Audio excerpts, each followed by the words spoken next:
Hi guys, my name's Srinda Gubadi, and this is the NeuroGuidance podcast. And today here I'm with Professor Brandsen from Duke University, and he himself is pretty involved in the neurodiversity scene, and he's been doing this as early as his high school years. And so today I'm going to be getting to know him, and we're all going to be getting to know him and see what his thoughts are and how to bring awareness to this field. So, hi, Dr. Branson. How are you today? Yeah, hi. Yeah, please just call me Sam. But I'm Awesome. doing well, and thanks so much for the chance to be here and be on your podcast. All right. So, my first question is obviously, can you introduce yourself, a bit about your background, and what led you to autism and neurodiversity research to begin with? Yeah, so I'm autistic myself, and I actually didn't realize that until quite a bit later in life. I really started becoming involved in autism more officially when I was partway through my PhD, and we realized that our child is likely autistic. He was, I think, diagnosed officially at 18 months. And so I think it really just started as I wanted him to have a good life. I wanted him to be able to find schools and social environments that were accepting and inclusive of him. I didn't want him to experience a lot of challenges that many autistic individuals face, like bullying or feeling really isolated or having difficulty getting kind of medical care needed for co-occurring conditions. So, yeah, I just started reading as much as I could about autism and especially experiences of other autistic individuals, writing about their childhood or what they wish their parents did or didn't do. And that kind of turned into reading more research articles. And at some point, I just became so fascinated by it that it sort of made sense to um, really become a researcher in that area. That's that's great to hear. That's really inspiring. Obviously, you started your research at when you got your PhD, correct? During your Yeah. PhD years. So how was that? Because I read online you were kind of doing like the physics and like quantum mechanics stuff before. So was there any challenges like making such a big shift from physics to neurodiversity? Yeah, that's a good question. So yes, my PhD is actually totally unrelated to autism. I finished my PhD studying quantum information theory, and I think there would have been more challenges, except that I was lucky to have an extremely flexible supervisor for my dissertation. So, while of course, I still had to continue my research and meet some standard requirements there. He did encourage me to pursue autism research in my free time, and so I was lucky to be able to kind of work primarily in the physics or ECE department, but also start joining, initially very occasionally and then more frequently, meetings at Duke related to autism or neurodiversity. And we have actually been able to use, well, I don't have an extensive background in computer science. I have been able to use a little bit of background in machine learning and kind of find ways to incorporate that or apply that to autism research as well. All right. If you don't mind, could you briefly like just talk about like so everyone knows like what specifically you do in your autism and neurodiversity research? Yeah, of course. So I work kind of part time with a few different universities and research teams. So I have a few kind of different areas of research related to autism. Some of my research is on understanding higher education for autistic and neurodivergent individuals. Some of my research is focused on healthcare access for autistic adults. So, kind of like what specifically might help an autistic adult feel more comfortable in a healthcare appointment, or what might be a barrier to scheduling an appointment. Um, and I guess another area of research has been using machine learning or looking at AI related to autism. So we did one study focused on understanding, I guess, word associations. So how are words like autism or ADHD or other terms related to neurodivergence, how do word embedders connect those to other words? For example, are they grouped in with more negative words like bad or terrible, or are they more closely linked to positive words? And I've also recently put out a preprint with some wonderful collaborators focused on seeing if we can use machine learning to develop just a more accurate and inclusive screening tool for autistic adults. So yeah, there's a few other studies as well, but those are kind of some of the main ones that I've been involved in. That's great. So I heard you talked about like the education board, and something I'm doing myself or I want to do is I want to like come to my classrooms at my school and actually engage with these kids and discover what our current learning system is. So what insights do you have so that like people like me who are starting like these type of chapters everywhere, like what should we know about our current education model that's different for how it would support ideally neurodivergent kids? Yeah, that's a great question. And I think it's also a very broad question that depends a lot on the specific situation. Would these be kind of younger kids or Mhm. more college aged? Um, Um, let's say high school kids. yeah. Um, I think one thing that can be really helpful for teachers or staff at a high school is kind of creating like a proactively accessible environment. And even just maybe having a list of potential accommodations that they can offer, because I find that a lot of teachers, they do want all of their students to do well, but they're busy, or maybe they just haven't heard of autism or neurodiversity as often, and so they might not even know, like, hey, if you just dim the overhead lighting a little bit, some of your students might be less overstimulated and they'll be able to engage in class a lot more, or a lot more easily. And so sometimes just simple suggestions can go a long ways. I think the other thing that I wish was maybe a little bit more understood is that neurodiversity affirming approaches are often really universally beneficial. Um, Autistic Doctors International has a canary in their mascot for this reason, because they often think of autistic individuals as being sort of this canary in a coal mine, where while autistic people might be the most impacted by, say, the sensory setup of an environment, or whether a class is structured in a predictable or routine way, those kinds of things will probably help all students. Like, no one's going to be hurt by having more accessibility. And so I think that's just another reason for why it's beneficial.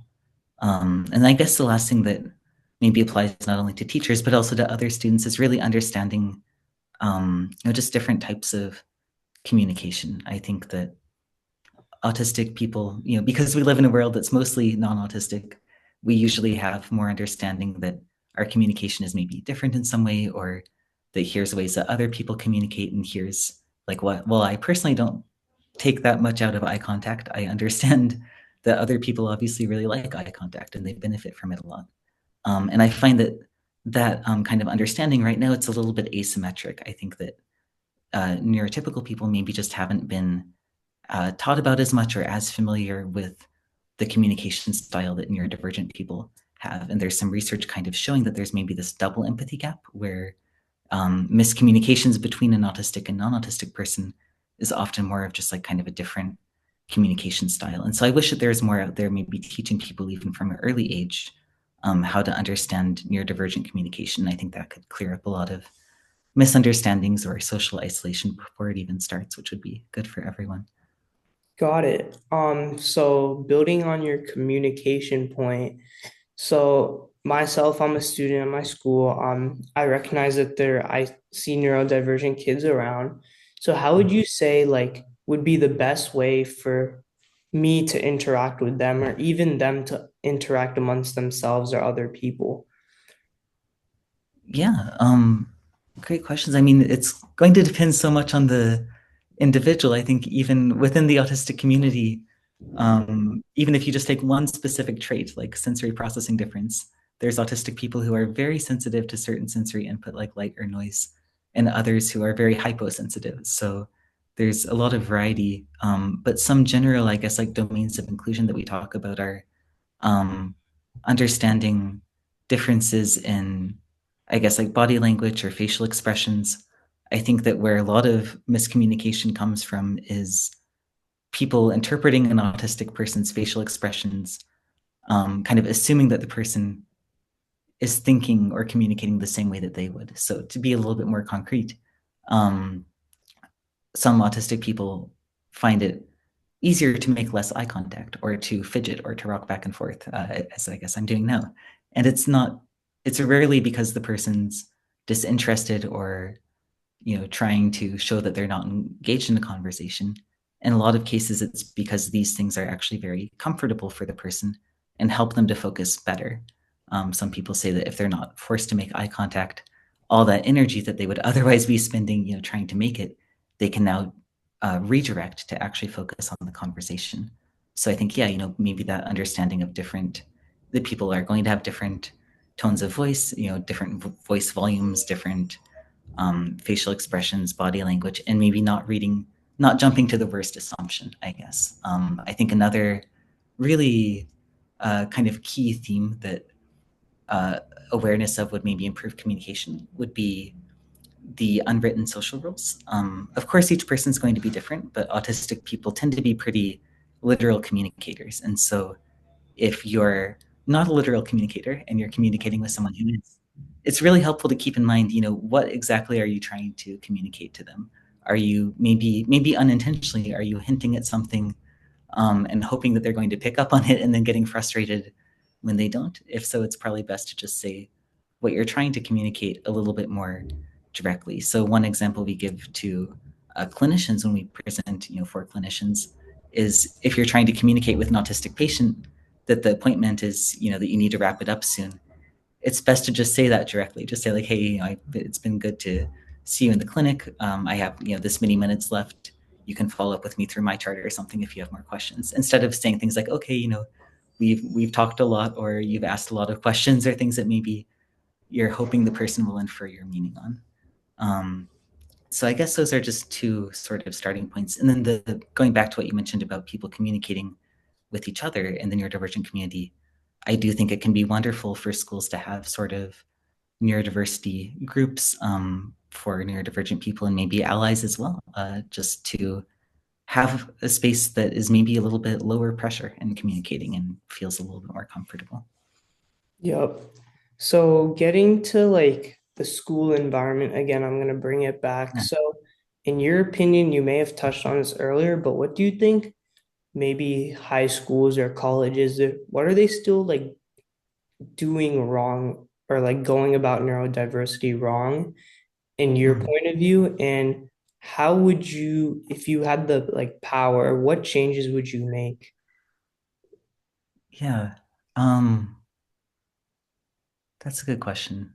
I I guess areas that I see that often go wrong are, I guess, firstly, the assumption that if someone doesn't have a formal diagnosis, that they don't need any accommodations. There's a lot of reasons why students might not um, be able to access a diagnosis. They can be very expensive, for example. There can be kind of disparities in access. And sometimes a student might have a diagnosis, but they might not know how the professor will react to it. So I think that, if a school has sort of an overly strict policy that people have to go through to access accommodations, in some cases that can be detrimental. I guess another area that can be challenging is just if teachers or staff aren't familiar with accommodations or are hesitant to implement them. Um, Sometimes that can, of course, lead it to be more challenging for students, or students can start to feel kind of like a burden. And then another area that I think is just often a pretty big source of stress is group work. So oftentimes group work can be one of those things that's pretty stressful for students, especially if it's impromptu. If someone's sitting in a class and they think they're just in a lecture, and then the teacher says, "Okay, let's like now we'll form groups of 3 or 4," because you have a few things going on. For many autistic people, it's like first there's the unpredictability of it. There's a sudden change in plans that they might not be expecting. They also now have to navigate, um, finding people, which can be tricky if you might be more socially isolated. And on top of that, once you have your group, you have to figure out sort of, in some cases, like bridge differences in communication. There can sometimes be a lot of unwritten social rules about how much each group member is supposed to communicate, how frequently they're supposed to communicate, on the project. And so I think sometimes just a little bit more structure or advance notice about things could go a long way. And yeah, I think the other thing that's missing is just education about autism. One thing that I really enjoy doing is talking with younger students, like even in kindergarten, about sensory processing and autism and just like different ways that people can communicate, autistic or not. I feel like that really early exposure helps equip people to be more, um, I guess, appreciative of different ways of communication. Yeah. So getting into your kind of brief statement about like in the classroom, the group work. So Yeah. what I want to do is I want to host workshops for these kids on like certain topics they might like not be going that much depth into in school. So not just like STEM related stuff, but maybe a bit of humanities, a bit of like creative writing, that type of stuff. So for me leading these workshops, how would I or others be able to structure it and like how should like work be assigned? How should we be interacting with them in the workshop? Um, Mm. what would be your feedback on that? Yeah. So just to clarify, are these workshops for autistic students to learn about just a variety of topics in general, or are they Yeah, for, yeah. Um, so the question is kind of like how to make the workshop accessible to autistic people. yeah, Yeah. Um, yeah, I think I would start with just lists of accommodations. For example, if you're doing this workshop virtually, welcome people to join with their camera on or camera off. Sometimes uh, if it can be more accessible for people if they don't feel like others are watching them or like observing how they're reacting in real time during class. Welcoming people to communicate through a lot of different modes. So, like to give a specific example, in a lot of classes, class participation might mean how often someone is talking during class discussions. And that can be a great way to participate in class, but there's a lot of other ways as well. Like someone might stay after class to talk to the instructor. They might email the instructor, or maybe there's an online forum that you could create where people can talk asynchronously. Or maybe someone doesn't have a lot of questions that they can think of spontaneously, but they know of great resources related to the class that they could recommend for reading. Um, so I think just kind of broadening each category. So you're keeping the key essential ingredient of it, which is engagement, but also adjusting for kind of the variety of different ways that engagement can appear. I think that can be helpful. Another thing that I think is always good, whether working with autistic people or not, but maybe especially with neurodivergent individuals, is getting feedback. So obviously, you don't have to do it every single class. That might be a little bit much, but periodically, having a survey of like, what parts of the class are good, what parts are challenging, are there things that you wish had been covered? Are there accommodations that would have been helpful? Or was there anything that was kind of a little bit stressful? And that's just a great way to kind of continue optimizing things going forward, I think. And the other part is just kind of going back to that proactive accessibility, even just on the initial syllabus, letting people know that the class is meant to be pretty inclusive and accessible, and that if they have anything that they'd like to discuss about accessibility, they're welcome to bring that up to you, or if they have a specific accommodation need. Um, and then I guess the last like specific thing that comes to mind now, I'm sure there's a lot more that could be covered, but avoiding putting people on the spot unless you know for sure that the person likes it. I think calling on people randomly to answer a question, or again, like, doing really impromptu group work can be tricky. So if there's some way to maybe send questions ahead of time and then really stick to them, or, note with the asterisk which classes are going to have group work, it'll just help people know what to expect and reduce that unpredictability a little more. all right. So a lot of the questions, if you notice, are like kind of like hypotheticals almost. So like a Yeah. big like thing I was wondering about is like where do you think all of this is gonna lead to? Like let's say in the next 10 or 20 years when like our AIs are becoming more and more they're advancing, and in the next 10 years there will definitely be breakthroughs in clinical studies. So what do you think will be some of the bigger breakthroughs, or what are you hoping to see a big change in the next 10 years related to neurodiversity?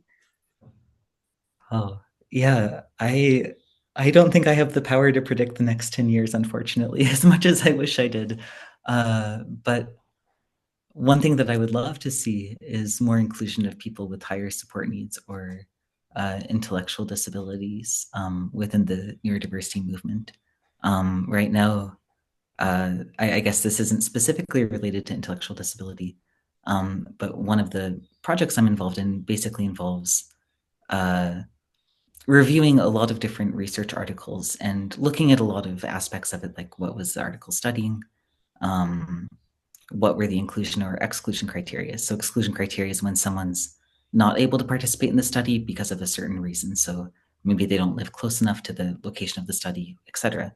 But what we find is that even in articles that are focused on neurodivergent people, a lot of times if someone has an intellectual disability, they'll be excluded from participating. Or if they have sort of a co-occurring condition like bipolar or psychosis, they might be excluded from participating. And so I feel like there's just a lot of missing perspectives. And my hope is that research can become a little bit more comprehensive so that we're not only studying, autistic people who don't also have these co-occurring conditions, but really being able to see the needs of the whole autistic community. Interesting, interesting. So, along with that, like not just like what's advancements we might see on the scientific or university level research, but like what about like high schoolers like me? Like what role do you see like initiatives like mine in my local town bring forward to the table? Like how do you think organizations like me can make an impact in neurodiversity? Oh, I think it can make a huge impact. I mean, I'm sure that if I had known I was autistic in high school, uh, and if there was an initiative that was really inclusive of autistic people, that would have been such a relief. So I think that these initiatives can really help students, you know, feel more at home, can help students have, a positive place to connect with other people and just learn about topics that are interesting. It doesn't have to be that every autistic focus group only talks about autism. There can be really cool groups that talk about, robots or whatever else it is. It might help set up people a little bit better for their college applications as well. And one thing that I think sometimes, these groups can also be really helpful for is identifying gaps. And it's really hard to know what those will be before you start a group. So sometimes you might start a group focused on one topic. But then as people join the group and they give you feedback, you'll realize like, oh, autistic people in this school are experiencing on average like this barrier in accessibility. Maybe it's that there's a need for more sensory friendly events. Maybe there's needs for a change in the accommodation process. I don't really know what it is because I don't know your specific environment. But sometimes creating these groups can be a great initial avenue for identifying additional needs and then figuring out ways to address them, I guess, in collaboration with autistic people. Got it. And our last question to finish it off is from the perspective of a neurodivergent student. What's one piece of advice you'd give them to keep them like motivated, even though like the current system they may be in may not be tailored to their needs? What do you suggest for them to do, like to explore topics they love or interact with others? What's one piece of advice you'd give them moving forward? That's a really good question. I don't know if I'm very good at giving advice. I guess, I would hope,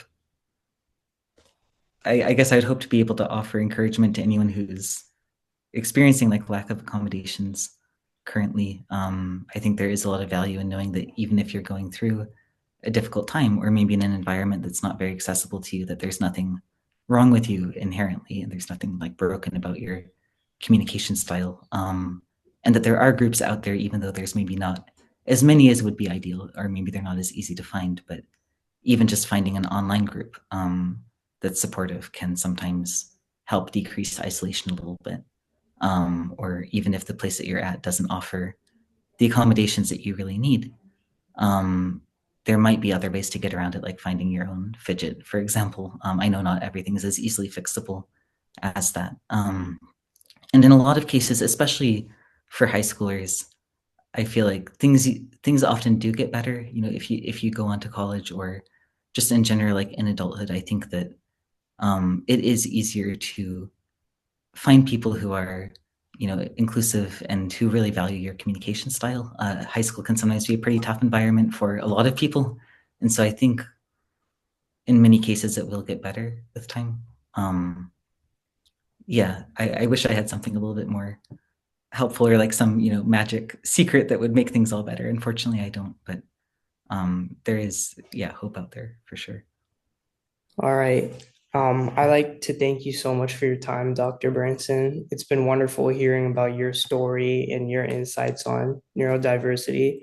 And I'm definitely going to take some of your ideas on how we should be interacting with them into my workshops moving forward and how I want to design them. So I'd like to thank you. And Yeah, for anyone watching this podcast, you guys should definitely go over and read some of his work on like the clinical studies in it, like AI or the research on who gets left out in certain studies. But other than that, thank you. yeah. Thank you so much for having me. Best of wishes with your initiative. Bye.